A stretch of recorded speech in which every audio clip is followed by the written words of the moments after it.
هي الحلقات تحفظني بآيات من القرآن، هي الحلقات تملأني بحب المصطفى العدنان، هي الحلقات تحفظني بآيات من القرآن، هي الحلقات تملأني بحب المصطفى العدنان، وأخلص نيتي دوما لرب واحد ديان بروح ملؤها طهور.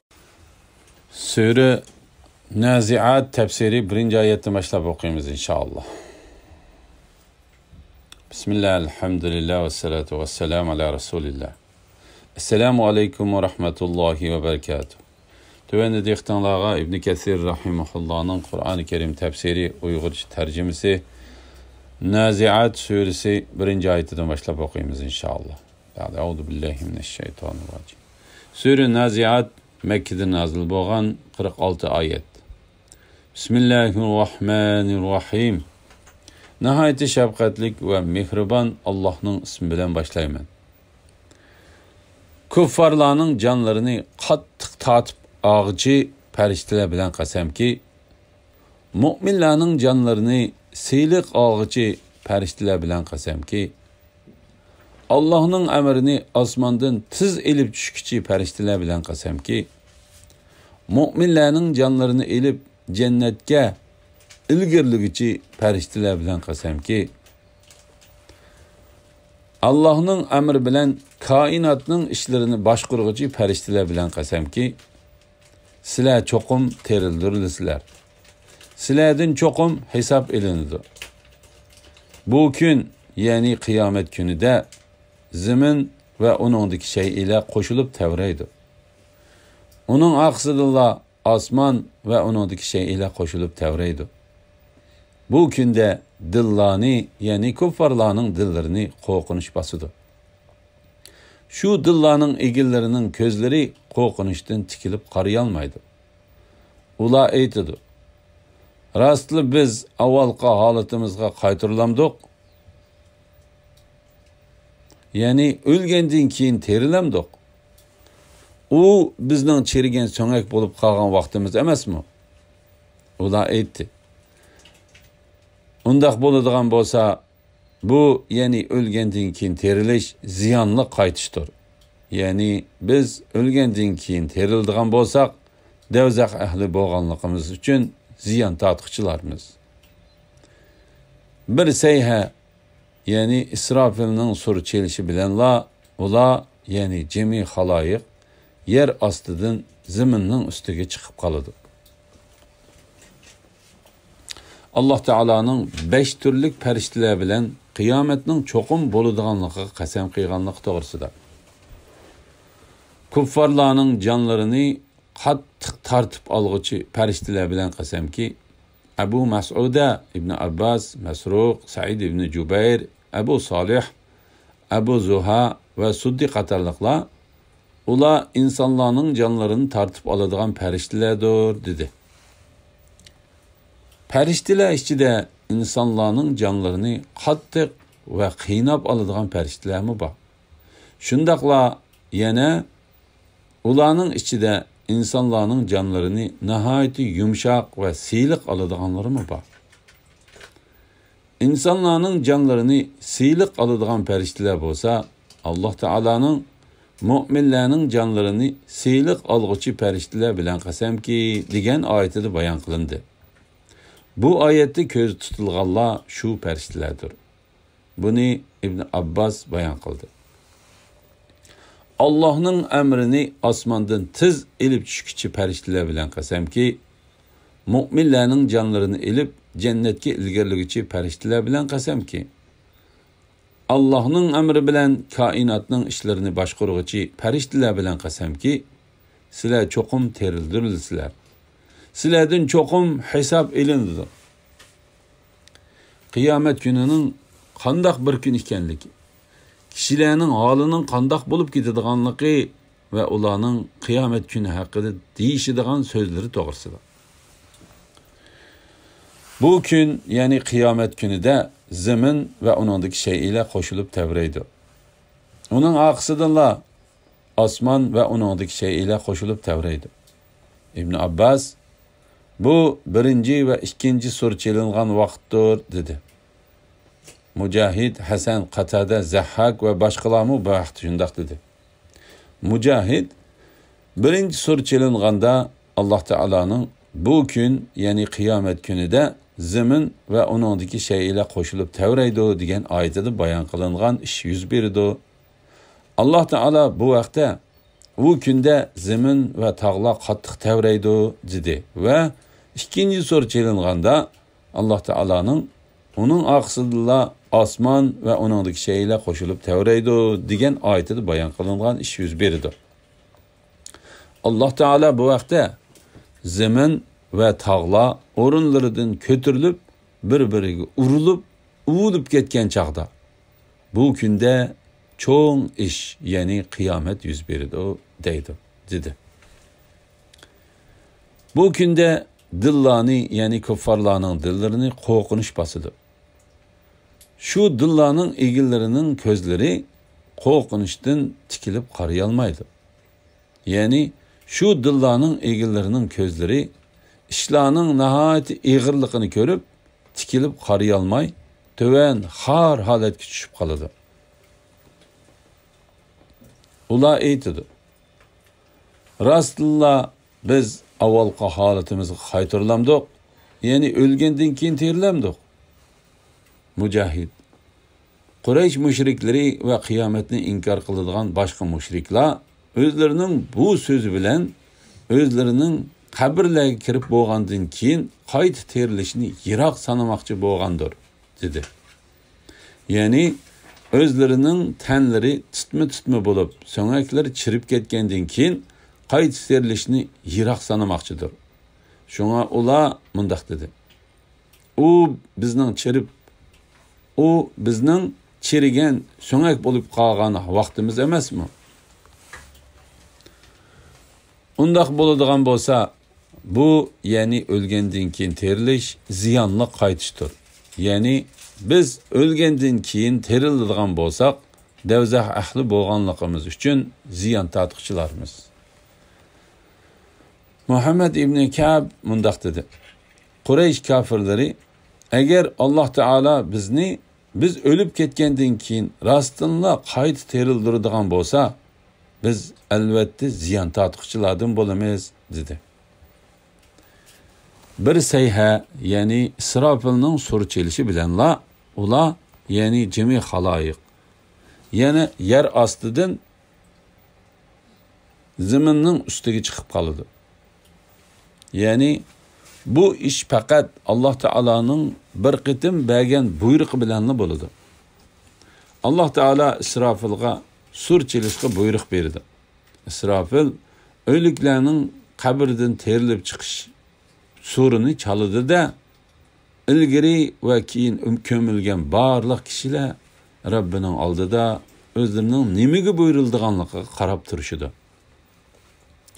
Allah Teala bu toğrusida mundaq dedi: Şu günde Allah sizlarni chaqirdi. Sizlar onunğa hamd aytib icabet qilsizlar ve dünyada fakat ozg'ini to'g'andeklar o'ylaysizlar. Biror shay'ini yaratmoqchi bo'lsak, bizning amrimiz fakat bir so'zdir. U ko'zni yumib ochganning orliqida o'rnlanadi. Qiyomatning qoyim bo'lishi ko'zni yumib ochchilik yoki uningdan tizdir. Allah haqiqatan hamma narsaga qodirdir. La ilahe illallah Muhammed Resul. Allah Teala'nın ula, yani cemi halayiq yer astidan ziminning ustiga chiqib qoladi degan oyatida kelgan ziminning qandoq zimin ekanligi to'g'risida Rabi ibn Anas mundaq deydi: Allah Teala qiyomat kunidagi osmon, zimin va tog'larning ahvolini bayon qilib mundaq dedi: U kunda ziminmi başqa bir ziminga, osmonlarmi başqa bir osmonlarga aylandi. Ular, yani bütün halayiq qabrlaridan chiqib, yegana qudratlik Allohning dargohida, da, yani mahshargohda hazır bo'ladi. Ular senden tağlar toğruluq, yani tağның aqıbetinin qandaq boladiganlıq toğruluq so'raydi. Aytqin ki, Rabbim ularni hukm talqon qilib, ondan shamolni avatib, uni so'raydi. Ularni tuzlangniki aylantirdi. U yerlarda ne cho'nqurliqni, ne egizlikni ko'rmaysan. U kunda, yani qiyomat kunida biz tağlarni yo'q qilamiz. Ziminni ochiq, tüp-tüz ko'rsan. Yani uni to'sib turadigan tog', daraxt, binolar bo'lmaydi. Demak, ustunlaridagi tağlar yo'q qilinib, tüp-tüz qilingan zimin bo'lsa, odatda biz biladigan ziminning qatoridan hisoblanmaydi. Balki u zimin ustida hech qanday bir xatolik o'tkazilmagan va qon to'kilmagan pok zimindir. La ilaha illalloh Muhammad rasul. Sana Musa'nın xabari kelmedimi? Öz vaqtida uni Rabbi Tuva namlıq muqaddas vodida mundaq deb chaqirdi. Sen Fir'avnning qishig'i bag'in. U haqiqatan haddidan oshdi. Uningga küfrüdün ve günahlardan pak bo'lishni xohlamsan? Seni Rabbimni tonishga yetaklashimni xohlamsan? Uni tonisang, Rabbingdan qo'rqsanda, yaxshi amallarni qilsan, degan. Musa Fir'avnga cho'ng mo'jizani ko'rsatdi. Fir'avn Allah'ın payg'ambari Musa'ni inkar qildi ve Allah'ın emriga osiylik qildi. Ondan Fir'avn Musa'dan yüz o'rib, hiyla-mikr ishlatishga kirishdi. U sehrgarlarni, askarlarini, tavalarini to'pladi ham nido qilib dedi: "Men sizlarning buyuk Rabbinglar bo'laman. Men sizlarning buyuk Rabbinglar bo'laman." Allah uni dünya ve ahiretinin azabı bilen cezaladı. Şek şübhisiz ki Allah'tan korkuduğanlar bunundan ibret alıdı.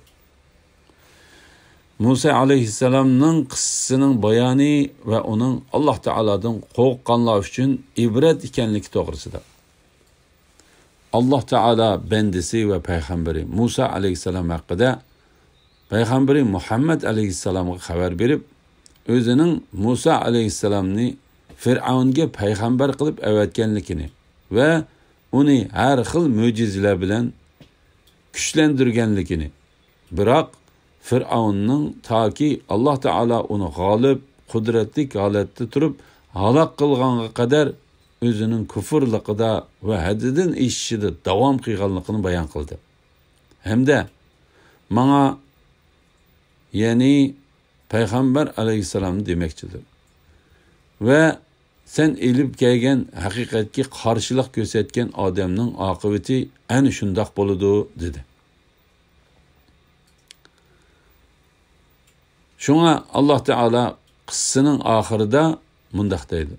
Şek şübhisiz ki Allah'tan korkuduğanlar bunundan ibret alıdı. Sana Musa'nın haberi yetmedi mi?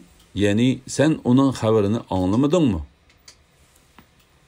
Öz vaqtida uni Rabbi Tuva namlıq muqaddas vodida mundaq deb chaqirdi. To'g'ri qarashga asosan bu oyatda tilga ilingan Tuva degan asli bir jilg'ining ismi ekanligi sura Tohada bayon qilinib o'tildi. Allah Teala Musa aleyhisselamni şu jilg'iga chaqirib mundaq dedi: Sen Fir'avnning qishig'i bag'in. U haqiqatan haddidan oshdi. Yani u cho'ngchilik qildi va haddidan oshdi. Uningga küfrdan va gunohlardan pok bo'lishni xohlamsan degin.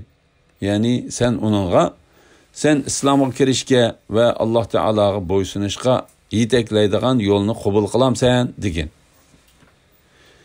Seni Rabbimni tanishga yetaklashimni xohlamsan.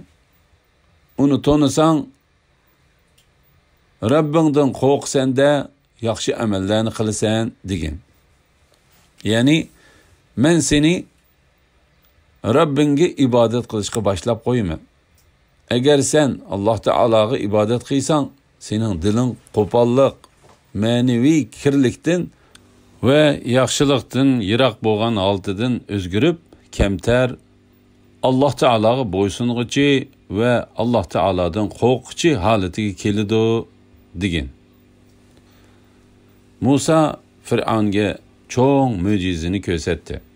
Ya'ni Musa alayhissalom mushundaq haq da'vat ustida turibmi, yana Fir'avnga o'zining Alloh taolo tarafidan elib kelgan narsasining rost ekanligini ko'rsatib berdigan kuchlik hujjat va ro'shan faktlarni ko'rsatdi. Fir'avn Allohning payg'ambari Musani inkor qildi va Allohning amriga osiylik qildi. Ya'ni Fir'avn haqni inkor qildi va Alloh taologa bo'ysunishga berilgan buyruqqa qarshilik qildi. Gapning xulosasi, Fir'avnning dili haqiqatni inkor qildi. Fir'avn Musa alayhissalom ilib kelgan narsaning haq ekanligini tonigan bo'lsa-mu, lekin u mayli dili bilan bo'lsin yoki jismi bilan bo'lsin, Musa alayhissalomdan hech qanday bir ta'sirini qabul qilmadi. Uning Musa alayhissalom ilib kelgan narsaning haq ekanligini toniganligi hargizmi uning u narsaga iymon etganligini ko'rsatmaydi. Chunki biror narsani tonish bo'lsa, u narsani dilning bilganligidir xolos. Ammo iymon etish bo'lsa, amal qilishga dilning ma'qul kelganligidir. Subhanalloh, la ilaha illalloh, Muhammadur Rasululloh. Ammo iymon etish bo'lsa, amal qilishga dilning ma'qul kelganligidir. Dilning amal qilishni qabul qilganligi uning haqqa bo'ysunishi va uningga bo'y egishida ifodalanadi.